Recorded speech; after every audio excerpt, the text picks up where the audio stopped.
David Simon, the creator of The Wire who had been barred from Twitter, took no prisoners in his return to the social media platform. FMOOKS horse. Cowardice, gutlessness, and best-ed hypocrites were just some of the insults lodged against Twitter, the company's CEO Jack Dorsey, and trolls on the platform when his account had finally been reinstated. Twitter support still waiting for a cogent explanation of why the common rhetoric of telling a-holes to drop dead is prohibited on your show platform, Simon tweeted on Friday night, but allowing said a-holes to slaughter women who have had children kidnapped is fine by you. He further slammed Twitter for blocking him while seemingly giving a platform to conspiracy theorist Alex Jones' unvetted assertion that Anthony Bourdain's murder was caused by deep state liberals, as well as a pedestal for a-holes who slander 14-year-old Holocaust survivors, and a lying FMOOK who is saying that a woman who has had her child kidnapped is a criminal who deserves that fate. Though the tweets began on Friday night, Simon clarified his account had been reinstated a week prior.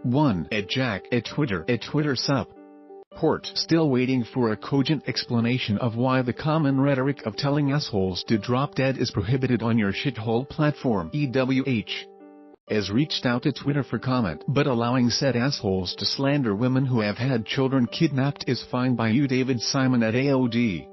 Aspire, June 23, 2018. Simon, who also co-created Was Stream and The Deuce, insinuated his Twitter account had been suspended after tweeting a particularly NSFW dig to a Trump supporter who claimed the administration's zero-tolerance immigration policy was similar to other administrations. This kind of thing is a new policy announced proudly by Jeff Sessions and adopted only by this administration.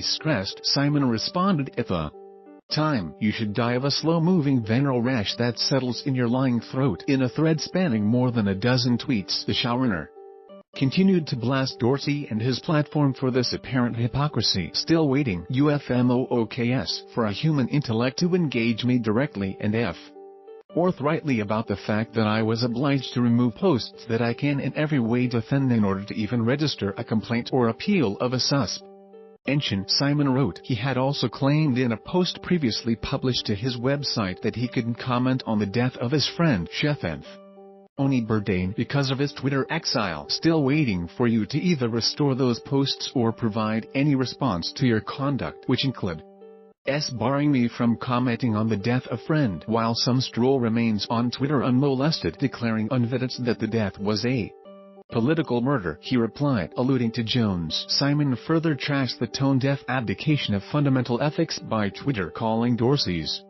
algorithms and ethos here to be fecal. He'd be delighted to debate and discuss this abject failure by Twitter openly with any representative of this soulless platform, provided an actual human can be engaged. The remote gutlessness of this one-sided dynamic is no bug but a feature. He can YouTube his thread by telling Dorsey to die of boils while clarifying that, much like the tweets for which he was apparently banned from Twitter, new ones are not threats but insults. But I have no expectations. Simon tweeted.